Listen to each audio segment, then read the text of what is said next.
Hello everybody, it's Julia here with another, of my videos of first impressions of new decks, new tarot and new oracle decks. This one came in the post a few days ago, and other than unwrapping the box and just having a quick flick through, I haven't really looked at them yet, but I can't tell you how excited I am to do a video and to have a look at these in a little bit more depth today. I had these, well, I wanted to buy this deck several months ago, and I just couldn't find it in stock anywhere in the UK, and I had it on my wish list at the book depository, which is where I buy a lot of my books and tarot cards, and it finally came back into stock, so I'm so pleased about that. Look at this lovely little box here. So this is the Tarot of Oppositions, and as you can see, these cards within one card have they have a shadow and a light piece to the card. So we've got the Magician here, and the Empress, I think that is, isn't it? And the High Priestess. So in their light and their shadow attributes on one card. So what I'm going to do today is I hopefully will get to show you all of the cards, and maybe a few of them I'll have a little read from the book, just to see what the author has to say about these cards. These are by Pierluca Zizi and Michelle D'Alisio. I'm sorry, I have not pronounced that correctly, but this is who the deck is by. It's by Lo Scarabeo. Scarabeo. I'm sorry, I'm just terrible at pronouncing words in other languages. So, as I said, this is a lovely, lovely little box. Let's see if there's anything else on here to say. It says these are $26.95 in dollars, and I think these cost me maybe £25 on the book depository. Such a nice little box. And then in the box we've got a really nice little guidebook and the cards. And this is the back of the cards, which is quite nice. I'm not ever that fussed really about the back of the cards, but it's always a bonus if there's something there that you like, something that sort of fits, and this does fit with the light and the shadow, the as above and so below, doesn't it? So as I said, what I'm going to do is I shall show you all of the cards, and some of them I will have a little read from the book. These are based very heavily on traditional Rider-Waite-Smith tarot cards, and this is the format of all of the cards. We have at the top the Fool in his light attributes, and at the bottom we have the Fool in his more darker attributes, and it's very easy to see which is which. I like that there's a little indent on each bit with the number of the card and the name of the card. The card stocks, quite nice. They shuffle really nicely, actually. I did have a little shuffle before I put them all back in order. So yeah, so this is the Fool, the Magician, as we can see, in his darker attributes. He's more of the sort of the trickster, the charlatan, isn't he? Very different energy. The High Priestess,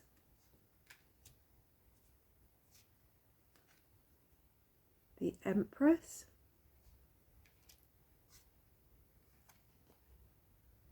the Emperor,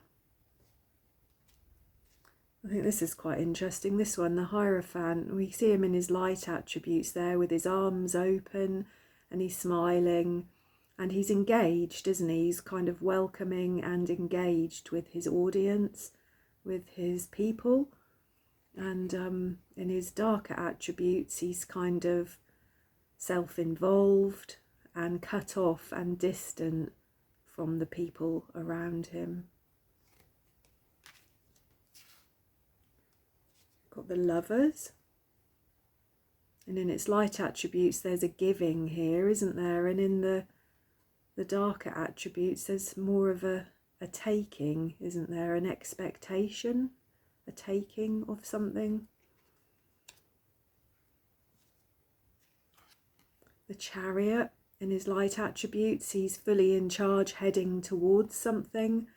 And I think in the more negative attributes, perhaps he's running away from something. Something's pursuing him, is what it looks like to me there with all the spears. So as you can see already, these are very, very different energies, and I love that you've got them both in a card. And really it will depend on which way the cards land, how you will take them and how you read them. Normally I don't read reversals with cards. I was never taught to many years ago, and I've just never picked up the habit, really. I tend to read cards in the context that they fall within a reading or within a group of other cards. But I do very much like that there's the chance here with these cards that they will either fall in their upright position or in their more shade position. And the Hermit here, I love the Hermit card. This is one of my favourite cards ever, really, in all my decks. And in his light attributes here, we can see he's a wise man. He's got his light, you know, he's a kind and benevolent man. Whereas I think in his shadow attributes, he's perhaps somebody who's cut himself off for reasons other than enlightenment, I would say there, wouldn't you? He's just kind of walked away from society for his own reasons. Whereas in this one, I think the Hermit is taking time to withdraw from society to contemplate life and to contemplate his own existence, I guess. Got the Wheel of Fortune, the Justice card, the Hanged Man. I think this is quite an interesting card, isn't it? Because in his light attributes he's hung there quite gracefully, but in his more darker attributes it's like he's fighting, perhaps even. Let's have a look to see what they've said in the book about the Hanged Man. Obviously when you're reading cards, really, you're not going to be wanting to look at the book. You're going to want to use your own intuition and channel your own information, but just for the purposes of this video. So it says, who has been hanged and who did the hanging? Who condemned the person attached to the tree to stasis? Are you sure you didn't choose to be there because of your own deeds? Always rejoice in the moments of pause, reflection, and even temporary pain, if they can be followed by action, clarity, and hope. So, in his positive attributes, how nice to not have to fight at all cost, to look at the world from another perspective, and to know that it could be the real one. What others see as torment, to you is inspiration. The sunrise reflects your own enlightenment. You journey safely, even if it's just inside your own mind. And then with a negative, we have, getting worked up won't do any good. In fact, it will make things worse. Be thoughtful and let go of anger and excesses. Open your eyes to the fact that no one has done you an injustice that you have not deserved, at least in part. This is a period that requires calm, patience, forced inaction, and necessary sacrifice. So that's all the information that comes to mind for me when I think about the Hanged Man. But I think there's a slightly different perspective here, and I like that she's making you think, really, questions like who has been hanged and who did the hanging? Who condemned this person to the tree? Did you choose to be there, or did you feel forced? I think these sort of questions are really pertinent, really relevant questions to ask. It's the brilliance of the tarot deck, I think, to be able to ask such questions of yourself. We've got the Death card here, which in the top one here in the light we can see the movement towards a new beginning. But in the negative attributes, there's just more of the same, isn't there? There's more of this coldness, more of this death, more of this ending. We've got the Temperance card, which in its light attributes is sort of movement, isn't it? It's alive, the pouring of this light here. But in the darker attributes, all there is that looks like is sand, doesn't it? So that's quite interesting. I think this Devil card I'm going to read from the book, because this is, to be honest, this is more of what I traditionally associate with devil energy in this kind of negative attributes here, of seeing, a devil sort of deity here with somebody enslaved, somebody chained. Not so much do you ever see the female here. So let's have a little look in the book at the Devil.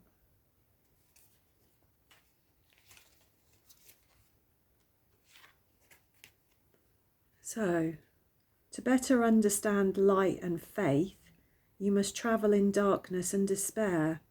You must lose your sense of right to find it again. The devil tests you, seduces you, and gives you much and takes away much.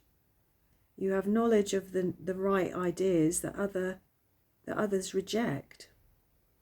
You do things that many people don't even dare to think of. Pushed to extremes, this could cost you dearly in terms of mental health and social acceptance. So positive, you have taken upon yourself the magical power of magnetism. Unexpected earnings and treasures are coming. Increasing powers in the world and fortunes that are not obtained by work. Are you aware of what's happening? Do you like it? The answers could be positive or negative. The important thing is that they are honest. Do not yield to self-deception. That's interesting, isn't it? I do like that she asks questions here. Like, are you aware of what is happening? Do you like it? I think that's what's going on here, really, is that this is just a time of very honest self-reflection, of looking at yourself, warts and all, isn't it? And then in the more negative light, we've got, you have forgotten the light of the world and how to turn it on inside you. You may be hypnotized by pleasure and subjugated by the magnetism of others. You may have addictions to substances, be enslaved by money, and crave power and glory that you do not fully deserve. The journey through the underworld should teach you a lot, if you survive, to emerge again. Wow. So that's really quite dark, isn't it, there? But very interesting.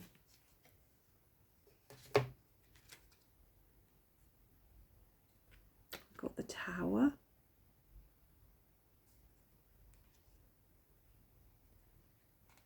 We've got the Star.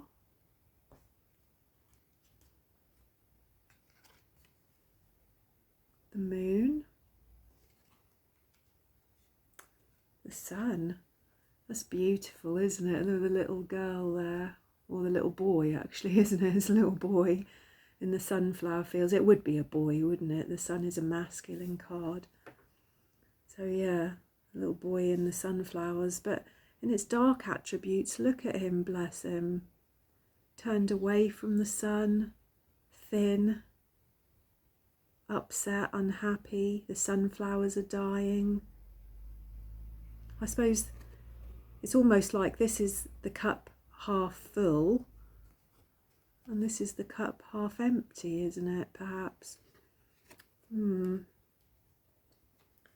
Judgment. Very nice card. And the World. Let's have a read of the World, actually. Let's see what that says there.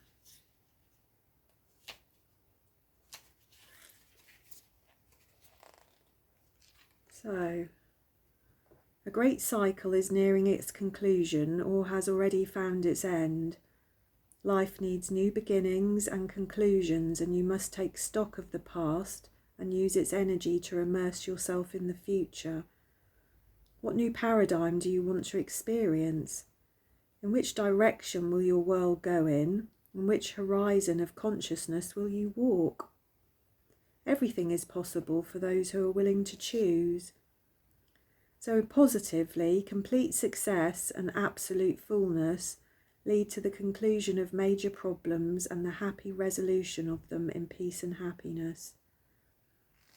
A condition of ecstasy and a break from worries could arrive.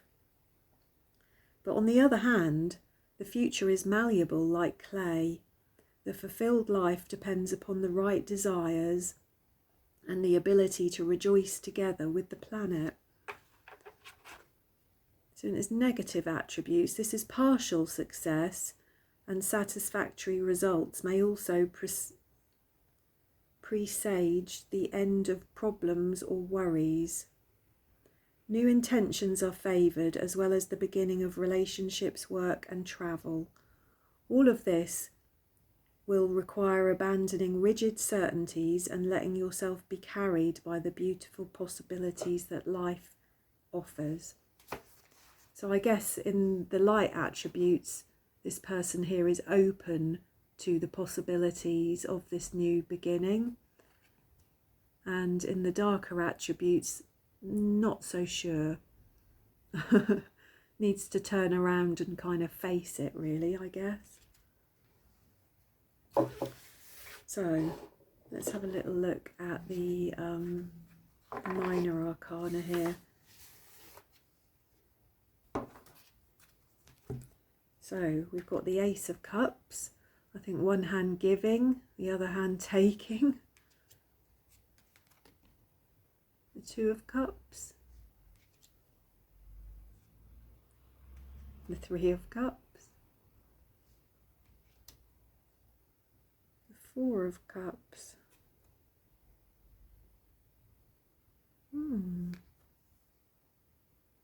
These will be very interesting to work with, I think. I'm really looking forward to working with these cards. The Five of Cups.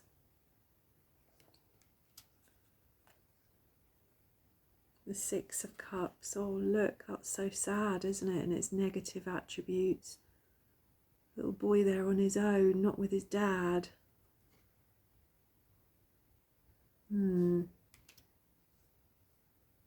The Seven of Cups. Look at that, look. Dear, oh dear. There's some challenges and obstacles to be faced there, isn't there? The Eight of Cups. The Nine of Cups.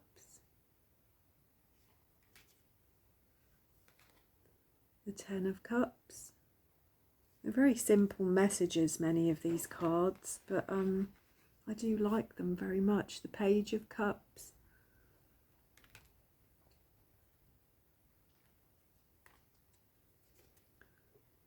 The Knight of Cups. Not sure why this person is bald here. Anyway, that's the Knight of Cups, the Queen of Cups, and the King of Cups. Look at him in his negative attributes. Mr. Angry. The Ace of Pentacles, again, with a hand giving and a hand taking. The Two of Pentacles. The Three of Pentacles. The Four of Pentacles.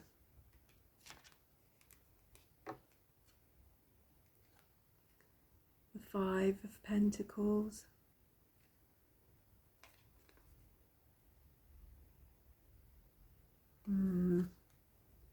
This person here still has faith, it feels to me, and this person doesn't. Six of Pentacles.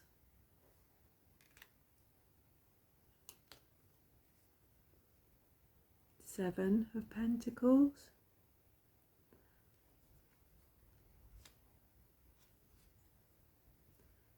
The Eight of Pentacles.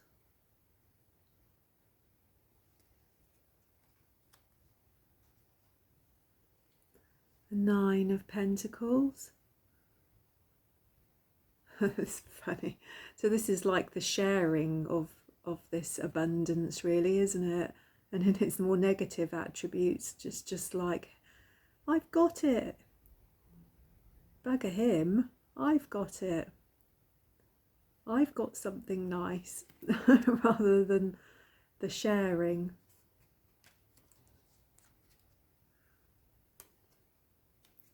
The Ten of Pentacles.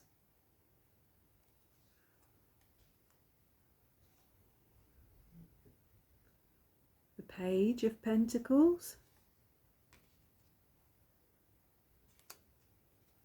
The Knight of Pentacles.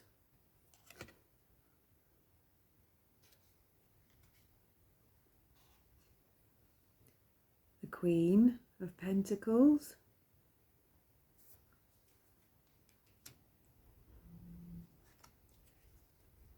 The King of Pentacles. She said something in the book about the middle of these cards, I'm fairly sure. Let me just see how she's described these cards. Yeah.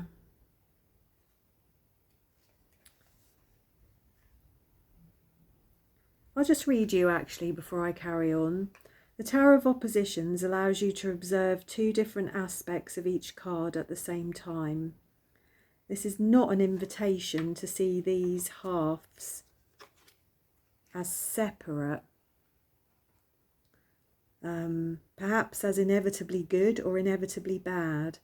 Rather, it is an invitation to see the polarities inherent in each card as something harmonious that leads away from extremes and towards a balance. There is much to be learned from this harmony of opposites, both for the study of tarot in general and for interpretation. The meaning of a card changes as the focus moves from one polarity to another, while always staying within the boundaries of its own nature. Yeah, I can see that actually.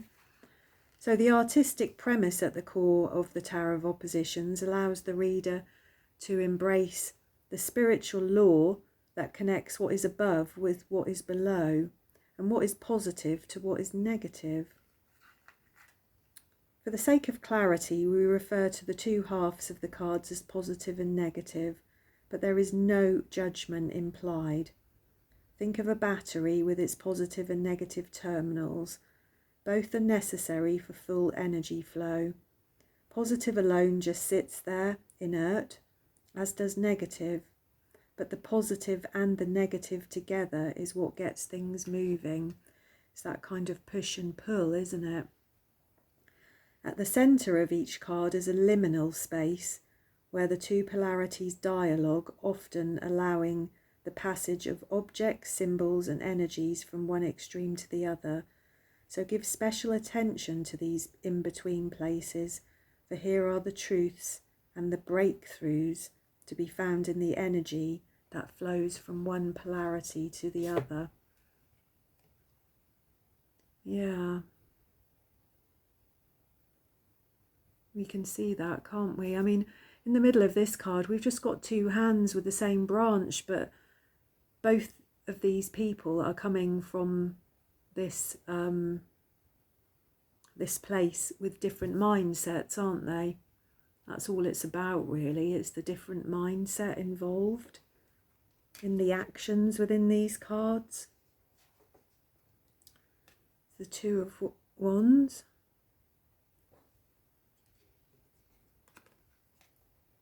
The Three of Wands.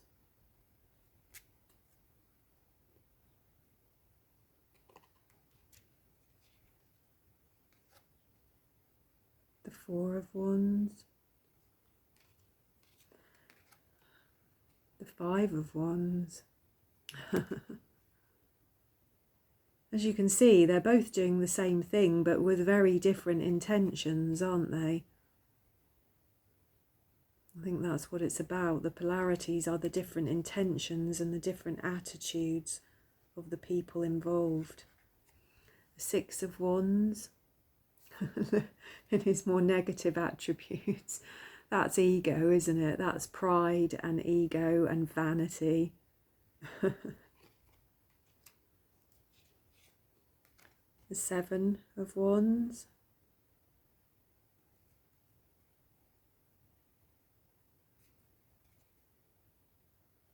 So we're seeing a lot of this in the cards also, aren't we? People who are engaged and facing things compared to people who are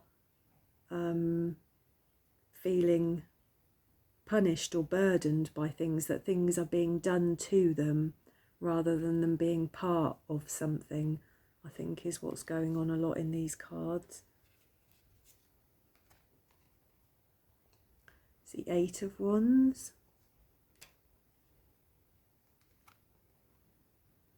The Nine of Wands.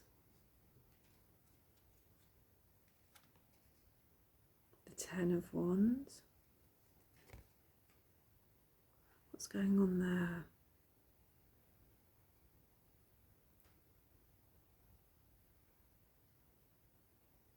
Well, it's just the same thing, isn't it? It's just, but it's all become too much, hasn't it? The Page of Wands.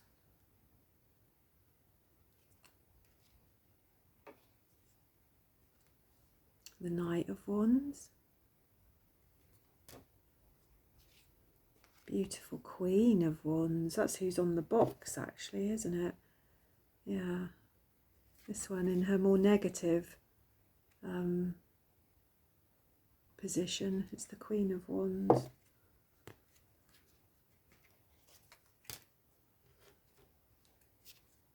The King of Wands.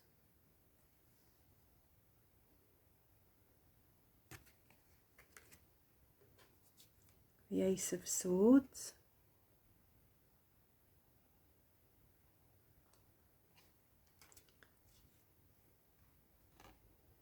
The Two of Swords.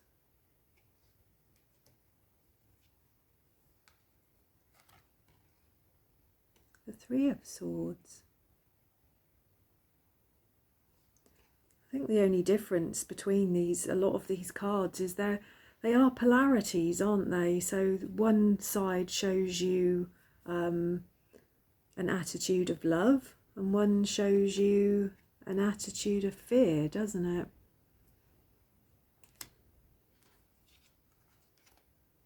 The Four of Swords.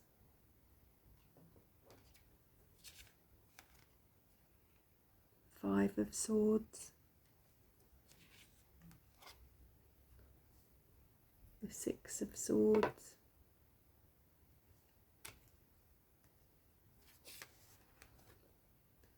The Seven of Swords.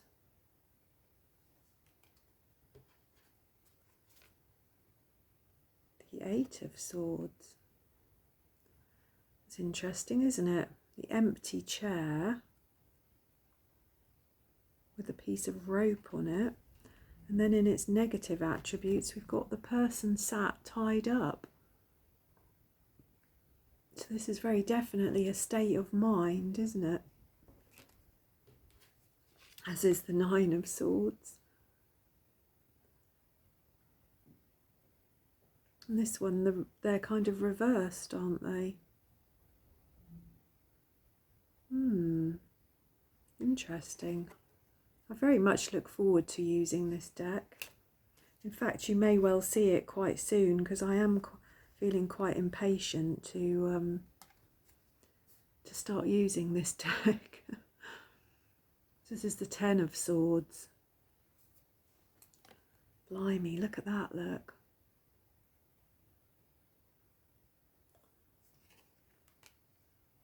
Look where I've been leaning on the table. Lines on my arm. Page of Swords.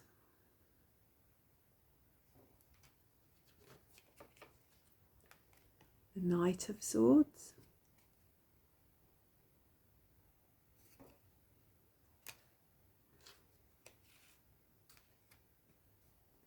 The Queen of Swords. And lastly, the King of Swords. So there we go. So I hope you enjoyed that. I hope that was nice to have a look at this deck.